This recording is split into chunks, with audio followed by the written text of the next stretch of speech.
নমস্কার বন্ধুরা, আকাশের রান্নাঘরে আপনাদের সবাইকে স্বাগত। দেখুন আজকে আমি এখানে পটল নিয়েছি, পটলের ভর্তা বানিয়ে দেখাবো। এখানে দুটো টমেটো নিয়েছি আর পটল নিয়েছি। একটু নুন দিয়ে পটলটাকে একটু সেদ্ধ করে নেব। আপনারা পুরো রেসিপিটা দেখতে থাকুন। বাটাবাটি ছাড়াই পটলের ভর্তা বানাবো, দারুণ স্বাদের।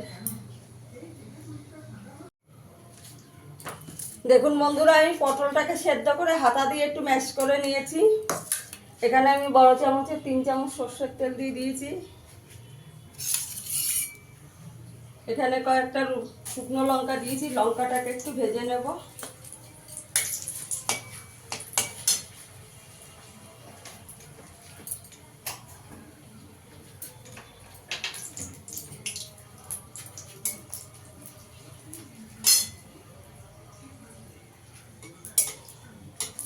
লঙ্কাটাকে ভেজে তুলে নেব।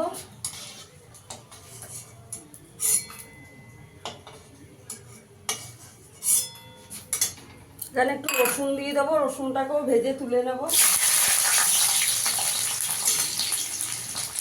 বেশি করে রসুন দিলে খেতে ভালো লাগে বন্ধুরা।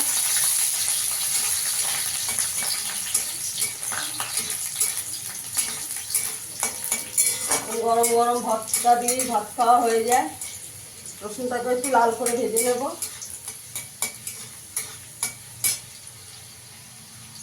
রসুনটা ভাজা হয়ে গেছে, তুলে নেব।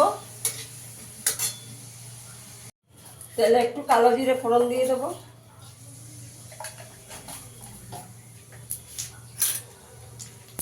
এখানে আমি দুটো পেঁয়াজ কুচি করে রেখেছি, দিয়ে দেবো।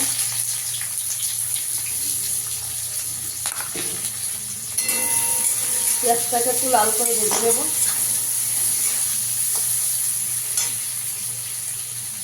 চিংড়ি মাছ দিয়ে দেবো, চিংড়ি মাছটাও পেঁয়াজের সঙ্গে একসঙ্গে ভেজে নেব।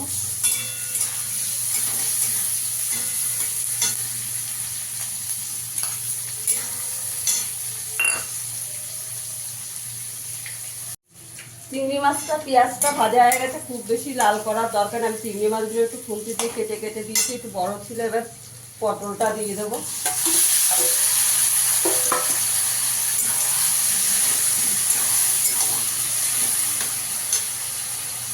তাহলে একটু পরিমাণ মতো নুন দিয়ে দেবো।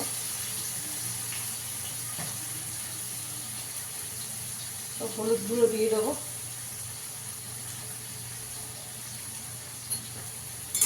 ভালো করে পটলের জলটাকে শুকনো করতে হবে বন্ধুরা। আমার ভিডিওটা যদি ভালো লাগে লাইক করবেন, শেয়ার করবেন, চ্যানেলটিকে সাবস্ক্রাইব করে দেবেন। ইউটিউব থেকে দেখলে চ্যানেলটাকে সাবস্ক্রাইব করে দেবেন, আর ফেসবুক থেকে দেখলে পেজটাকে একটু ফলো করে দেবেন। ভালো করে শুকিয়ে নেব জলটা।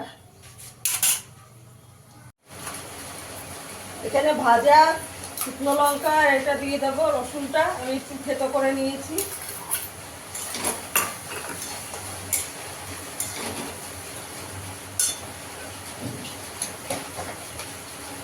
এখানে 1 চামচ চিনি দিয়ে দেবো।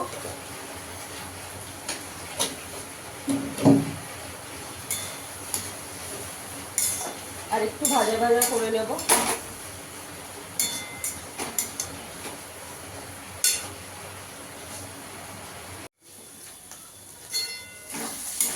পটলের ভর্তাটা হয়ে গেছে। 1 চামচ একটু ভাজা জিরের গুঁড়ো দিয়ে দেবো। আমি শুকনো খোলায় ভেজে গুঁড়ো করে রেখেছি, দিয়ে দেবো।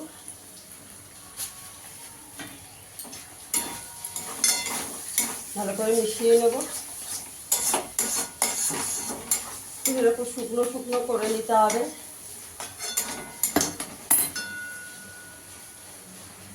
হয়ে গেছে, এবার আমি সার্ভ করে দেখাচ্ছি। দেখুন বন্ধুরা, আমার পটলের ভর্তাটা হয়ে গেছে। ফিরে আসবো আবার নতুন কোনো ভিডিও নিয়ে। সবাই ভালো থাকবেন, সুস্থ থাকবেন। ধন্যবাদ।